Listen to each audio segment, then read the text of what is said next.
नमस्कार साथियों, स्वागत है आपके अपने यूट्यूब चैनल पर। आज हम घटना चक्र की टोह सीरीज टोह सीरीज का हम आज प्रैक्टिस सेट 4 या मॉडल पेपर 4 करने वाले हैं। इसके कुल total 10 model paper 10 model paper हमने आपको 3 मॉडल पेपर करा दिए हैं, जिसमें हम हिंदी और जीएस हिंदी और जीएस करते हैं और इसकी पीडीएफ हमारे टेलीग्राम पर मिल जाती है। अगर आपको हमारी वीडियो पसंद आए तो वीडियो को लाइक और चैनल को जरूर सब्सक्राइब करें। तो हम आज हमारा पहला हिंदी का पोर्शन है। तो आज हम हिंदी में पहला गद्यांश है। तो हम गद्यांश के क्वेश्चन को सॉल्व करते हैं, क्योंकि डिस्प्ले पर ये दिखता नहीं है। तो हमारा इसका पहला क्वेश्चन है।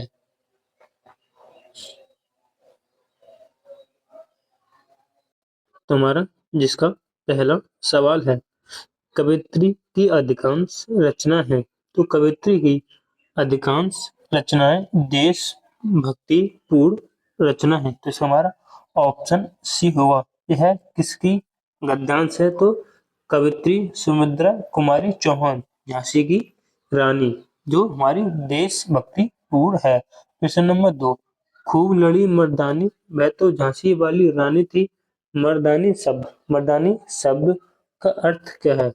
तो इसका हमारा पुरुषों जैसी। इसका हमारा ऑप्शन ए सही होगा। मर्दानी शब्द है, स्त्रीलिंग शब्द है। तो इसका हम पुल्लिंग करेंगे तो मर्दाना शब्द है, पुल्लिंग शब्द हो जाएगा।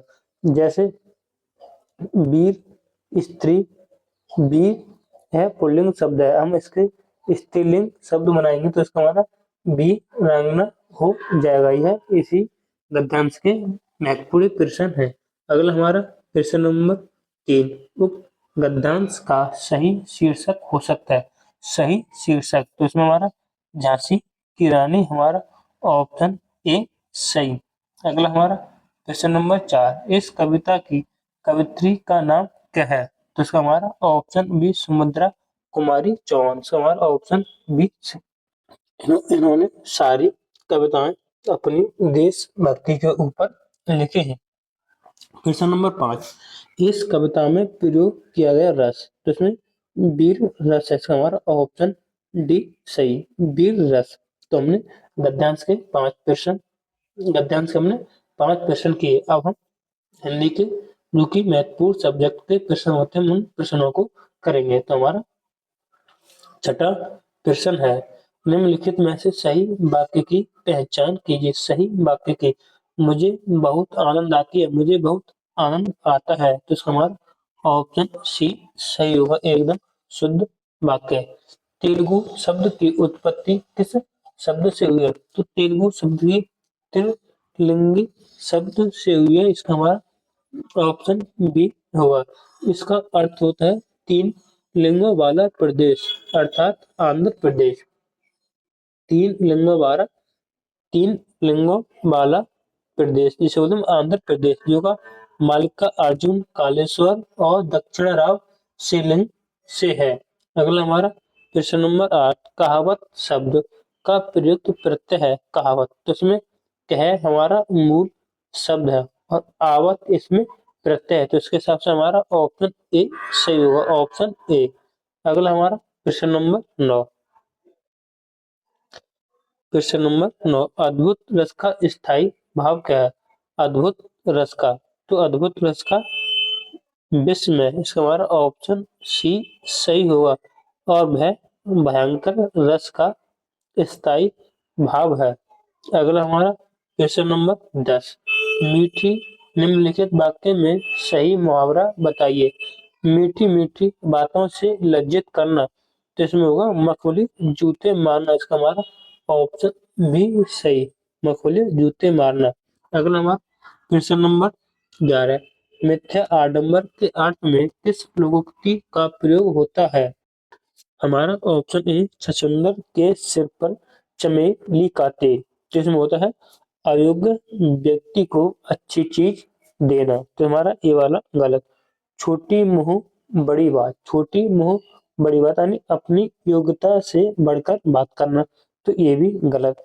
छीके कोई नाक कटावे कोई, तो किसी के दोष का फल दूसरे भोगे, तो हमारा ये भी गलत होगा। तो इसमें हमारा ऑप्शन होगी चंदा चुन चुबारे रसोई, तो इसका हमारा ऑप्शन डी सही।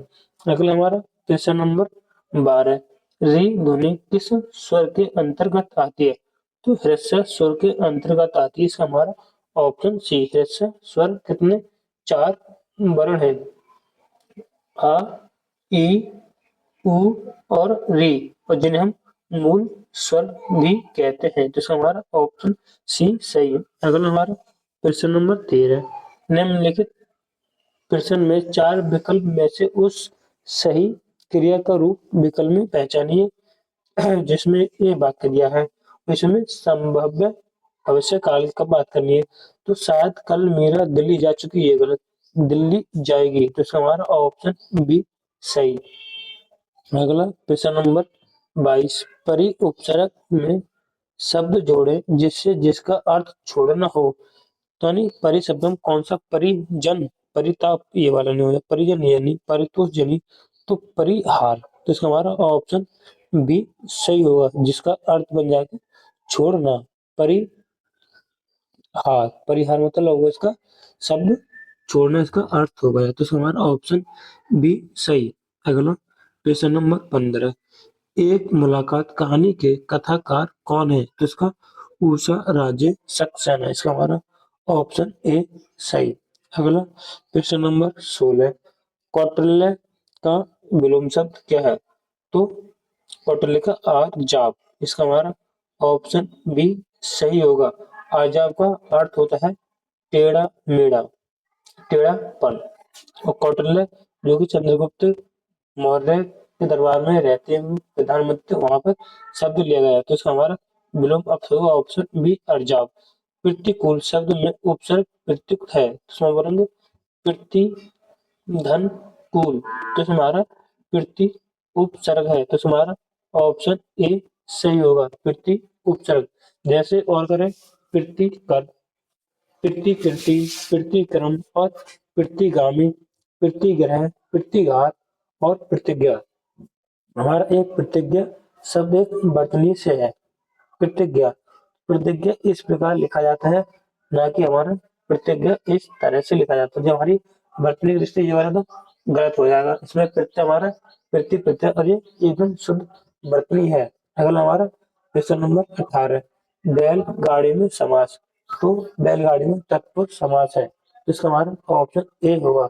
जैसे विद्याहीन, इसमें भी तत्पुरुष समास, रसोई घर, इसमें तत्पुरुष, देश निकाला, अनार दाना, गंगा जल, इनों में तत्पुरुष समास है। द्विगु समास जिसमें प्रथम पद संख्या वाची होता है, द्वंद्व समास जिसमें दोनों पद प्रधान वाचक होते हैं, अव्यय जिसमें प्रथम पद अव्यय होता है। अगला हमारा क्वेश्चन नंबर 19, 1900 क्वेश्चन नंबर 19, 1992 में व्यास पुरस्कार के विजेता कौन थे? तो इसका हमारा ऑप्शन बी होगा डॉक्टर शिव प्रसाद सिंह, इसका हमारा ऑप्शन बी। इन किस कविता के लिए मिला था? तो नीला चांद के लिए इनको व्यास सम्मान मिला था, नीला चांद के लिए। और 2024 में व्यास पुरस्कार सूर्यबाला, सूर्यबाला के मिला है कौन देश को? बासी, तो इसका हमारा अगला प्रश्न होगा 20, क्रम की दृष्टि से कौन सा वाक्य अशुद्ध है? वाक्य अशुद्ध है, राहुल क्या जा रहा है, राहुल क्या कर रहा है, इसका होता है, तो हमारा पहला ही विकल्प अशुद्ध है। राहुल क्या लिख रहा है, ये भी शुद्ध है। राहुल क्या कर रहा है, ये भी शुद्ध। राहुल क्या सोच रहा है, ये भी शुद्ध, तो इसका हमारा अशुद्ध, तो इसका हमारा ऑप्शन ए सही। अगला हमारा प्रश्न नंबर 21, कौन सा पत्र शब्द का अनेकार्थी नहीं है? अनेकार्थी नहीं है, तो चिट्ठी भी है, पत्ता भी है और कागज भी है। पुष्प नहीं है, तो इसका हमारा ऑप्शन ए सही होगा। अगला प्रश्न नंबर 22, निम्नलिखित में से अर्थ अलंकार, अर्थ अलंकार का भेद, तो इसमें श्लेष, अर्थ अलंकार का, अर्थ अलंकार का भेद, तो इसमें श्लेष अलंकार, श्लेष अलंकार नहीं, श्लेष अलंकार तो श्लेष अलंकार और अनुप्रास अलंकार और यमक अलंकार, ये शब्द अलंकार के भेद है, शब्द अलंकार के भेद। सूर्य अर्थ अलंकार, तो अर्थ अलंकार हमारा रूपक आता है, उपमा आता है, उत्प्रेक्षा आता है, अतिशयोक्ति अलंकार आते हैं। तो हमारा ऑप्शन सी होगा। अगला हमारा क्वेश्चन नंबर 23। जब क्रिया का प्रयोग कर्ता के लिंग वचन कारक के अनुसार होता है तब कौन सा वाचन कर्ता के, इसमें कर्तृवाच्य होगा। इसका हमारा ऑप्शन बी होगा। कर्तृवाच्य में सकर्मक और अकर्मक क्रिया दोनों आ सकती है और कर्म वाच्य में सकर्मक क्रिया आती है। कौन सी? सकर्मक क्रिया। और भाव वाच्य में अकर्मक क्रिया आती है। तो इसमें पूछा है लिंग कर्ता के लिंग वचन कारक के अनुसार कौन सा वाच्य होगा। तो हमारा ऑप्शन बी होगा कृत्य वाच्य। अगला हमारा क्वेश्चन नंबर 24। निम्नलिखित में से कौन सा अव्यय का भेद नहीं है? अव्यय का भेद नहीं तो परिमाण बोधक विशेषण। इसका हमारा ऑप्शन बी होगा। परिमाण बोधक विशेषण यानी क्रिया विशेषण और विस्मृति बोधक, संबंध बोधक और ये होता है समुच्चय बोधक, जो कि अव्यय के भेद होते हैं। जिसमें बोला भेद नहीं है। तो हमारा ऑप्शन सी परिमाण बोधक। गाड़ी और गाड़ी शब्द के लिए सही अर्थ चुनिए। गाड़ी कहते हैं वाहन। तो हमारा पहला है इसमें गहरी ये वाला नहीं होगा क्योंकि वाहन इसमें क्रमशः होना चाहिए। तो गाड़ी मतलब वाहन, गाड़ी मतलब गहरी। तो इसका हमारा ऑप्शन डी सही। अगला प्रश्न नंबर 26। मुख्य क्रिया के अर्थ को स्पष्ट करने वाली क्रिया होती है। तो इसे हम बोलते हैं सहायक क्रिया। ऑप्शन हमारा डी होगा सहायक क्रिया। बर्वे छंद, बर्वे छंद कैसा है? तो ये हमारा अर्ध समात्रिक छंद है। इसका हमारा ऑप्शन बी सही होगा। अर्ध समात्रिक छंद जिसमें 12 और 17 मात्रा होती है। यानी मात्रिक छंद के भेद।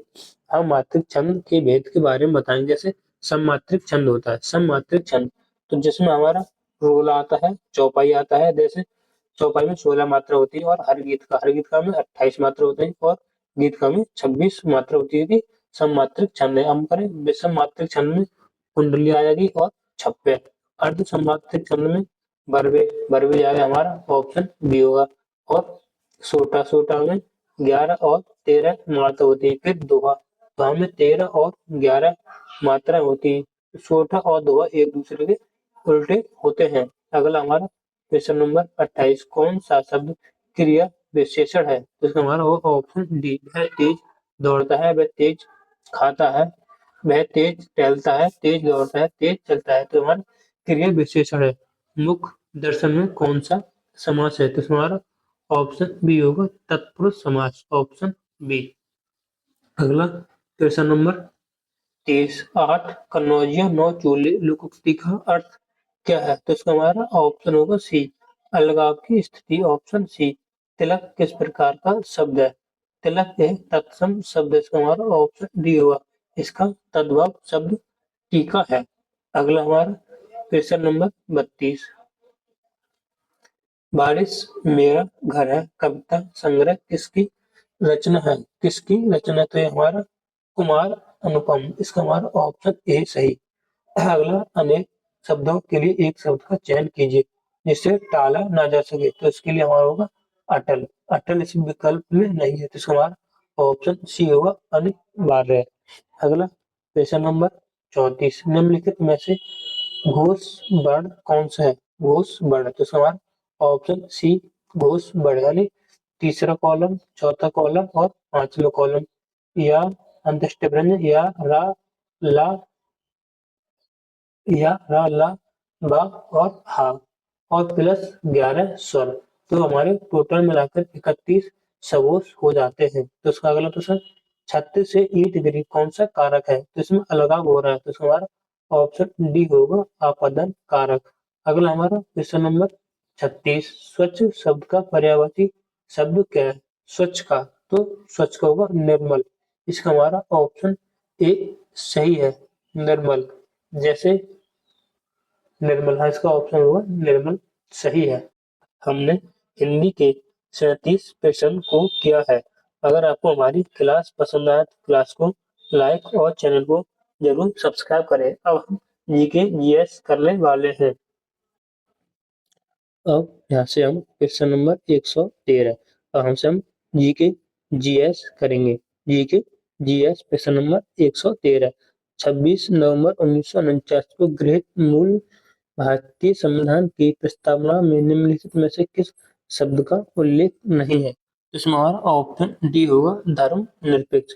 धर्मनिरपेक्ष और अखंडता, धर्मनिरपेक्ष, अखंडता और समाजवाद तो हमारे 42वें संविधान संशोधन 1976 के साथ जोड़े गए थे, तो इसका हमारा ऑप्शन डी सही होगा। अगला हमारा क्वेश्चन नंबर 114, निम्नलिखित करों में से किसे गातव्य आधारित कर है? गातव्य आधारित कर है तो हम बोलते हैं जीएसटी, वस्तु सेवा कर, तो इसका हमारा ऑप्शन सी होगा, वस्तु सेवा कर यानी जीएसटी। जीएसटी के कितने चार प्रकार होते हैं? कितने? चार प्रकार। पहला सेंट्रल जीएसटी, दूसरा स्टेट जीएसटी, चौथा तीसरा इंटीग्रेटेड जीएसटी, फिर यूटी जीएसटी। यह 1 जुलाई 2017 में लागू हुआ था। 1 जुलाई 2017 में, और हम 1 जुलाई को जीएसटी दिवस मनाते हैं और इसके ब्रांड एम्बेसडर अमिताभ बच्चन है। और जीएसटी संग्रहालय गोवा में है। गोवा में यह एक अप्रत्यक्ष कर है। अगला हमारा क्वेश्चन नंबर 115, निम्नलिखित में से किस रोग में लाल ग्रंथियों की सूजन के लक्षण दिखते हैं? सूजन के लक्षण दिखते हैं, तो इसका हमारा ऑप्शन होगा कंठमाला गल फड़ रोग, इसका हमारा ऑप्शन डी सही। अगला क्वेश्चन नंबर 116, निम्नलिखित में से किस देश ने बॉन समझौता 2001 संधि पर हस्ताक्षर किए? तो इसका अफगानिस्तान, तो इसका हमारा ऑप्शन सी होगा, अफगानिस्तान, ऑप्शन सी। एरा का पूर्ण रूप क्या होगा?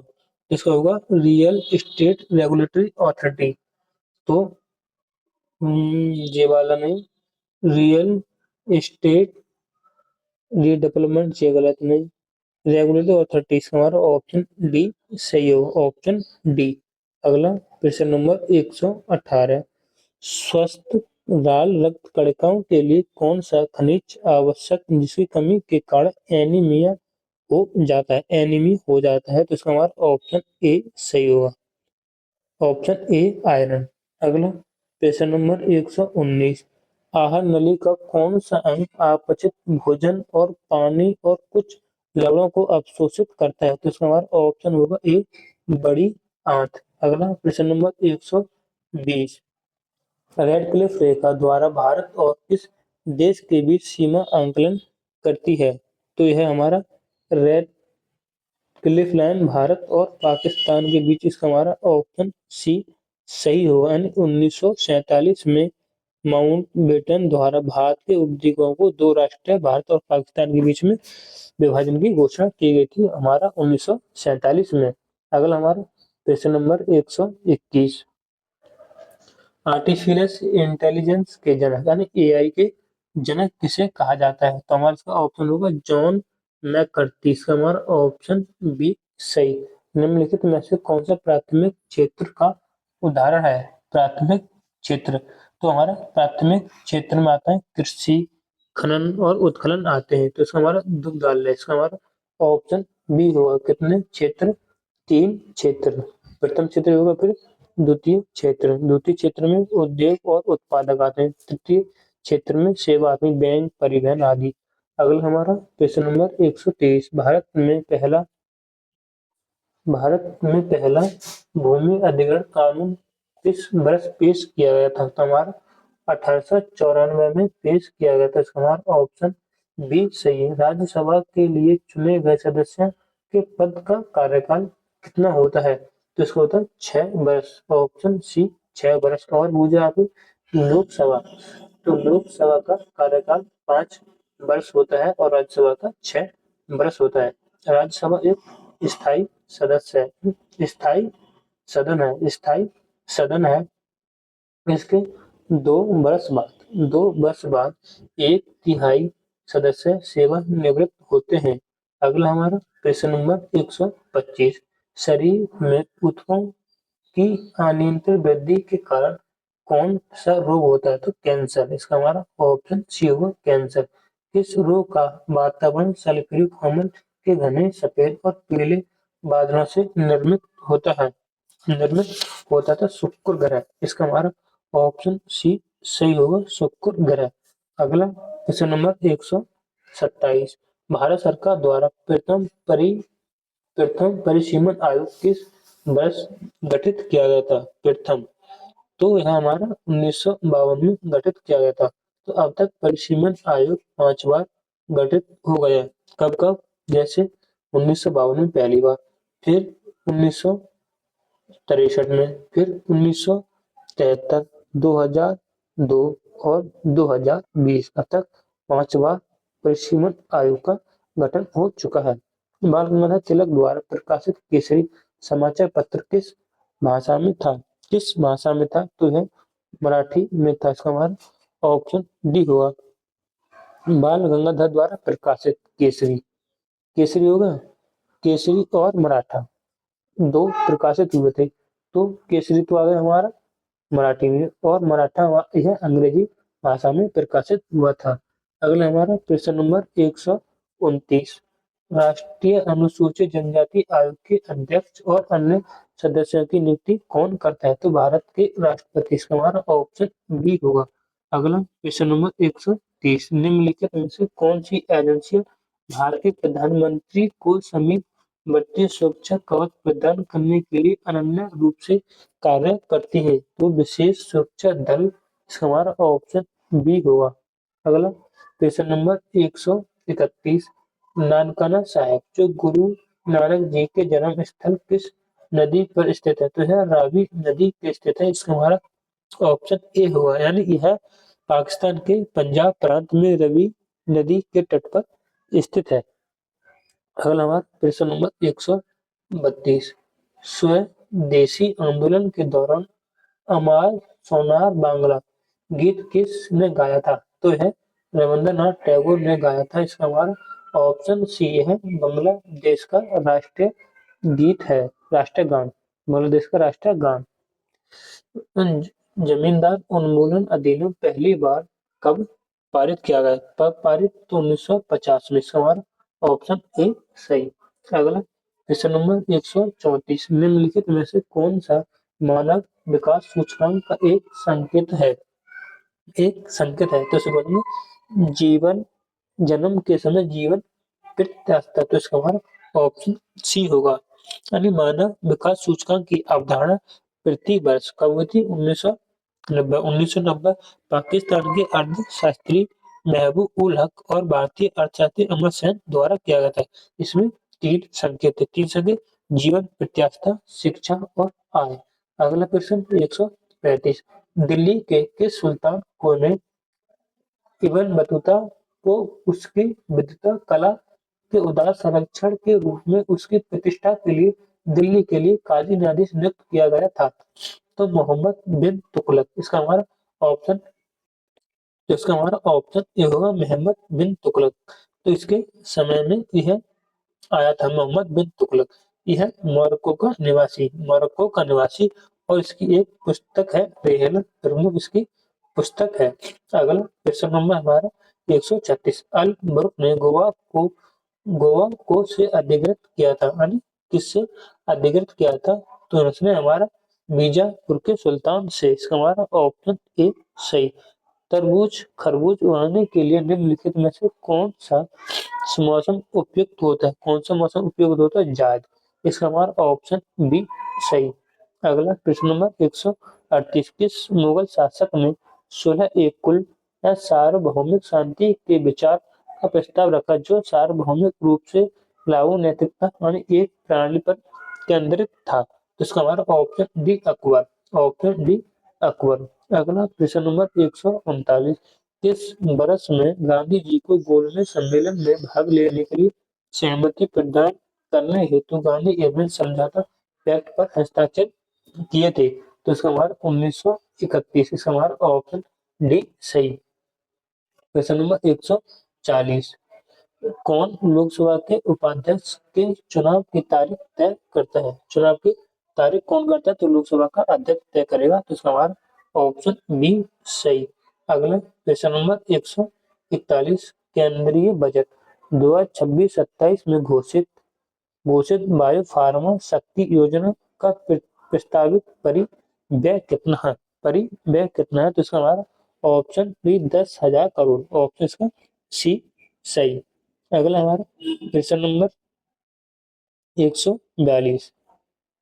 यह है यानी हमारा क्वेश्चन नंबर 142। विकसित भारत जी, विकसित भारत जी राम जी एक्ट 2025 के तहत 15 दिन के भीतर कार्य उपलब्ध नहीं कराया जाता है तो कौन सा प्रावधान लागू होता है? कौन सा प्रावधान लागू होता है? तो राज्य द्वारा बेरोजगारी भत्ता। तो इसका हमारा ऑप्शन सी सही। अगला हमारा क्वेश्चन नंबर 143।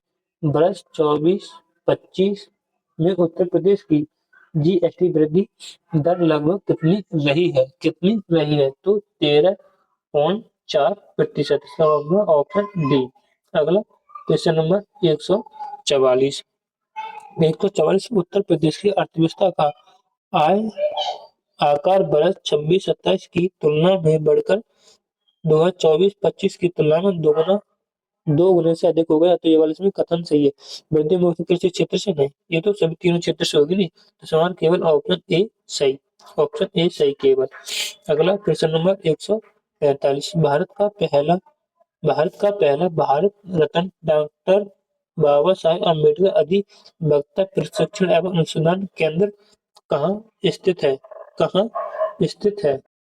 तो इसका हमारा ऑप्शन डी होगा नवी मुंबई तालुजा। इसका हमारा ऑप्शन डी सही है। अगला क्वेश्चन नंबर 146। जनवरी 2026 में केरल राज्य ने निम्नलिखित में से किस सूक्ष्म जीव को अपना आधिकारिक राज्य सूक्ष्म जीव घोषित किया है? तो बेसिलस सर्टिलिस। इसका हमारा ऑप्शन सी। निम्नलिखित कथनों पर विचार करें। निम्नलिखित कथनों पर विचार करें यानी कौन सा इसमें सही है कौन सा गलत है। फरवरी 2026 में सोशलिस के राष्ट्रपति डॉक्टर पैट्रिक हार्मोनी भारत की राजकीय यात्रा पर रहे। तो ये वाला तो कथन सही है। यह यात्रा दोनों देशों के बीच कूटनीतिक संबंध की स्थापना 50वीं वर्षगांठ के अवसर पर हुई थी। तो ये भी इसमें सही है। तो इसमें हमारा ऑप्शन सी होगा ए और बी दोनों। अगला प्रश्न नंबर 148। नवंबर 2025 में किस भारतीय को प्रतिष्ठा फ्रांसीसी सम्मान night of the order of horse and litres प्रदान किया गया? तो इसका हमारा थोथा थायरिन। थोथा थायरिन। इसका हमारा ऑप्शन डी। अगला 149। आतंकवादी विरोधी अभियानों का प्रारंभिक उद्देश्य क्या होता है? क्या उद्देश्य होता है? विद्रोह का सैन्य दमन। इसका हमारा ऑप्शन सी सही। 150। जैन आयन किस लेखक ने लिखी थी? थे शार्लोट ब्रोंटे। इसका हमारा ऑप्शन डी सही। इसका हमारा ऑप्शन डी। अगर आपको हमारी यह क्लास पसंद आए तो क्लास को लाइक और चैनल को जरूर सब्सक्राइब करें। जय हिंद, वंदे मातरम।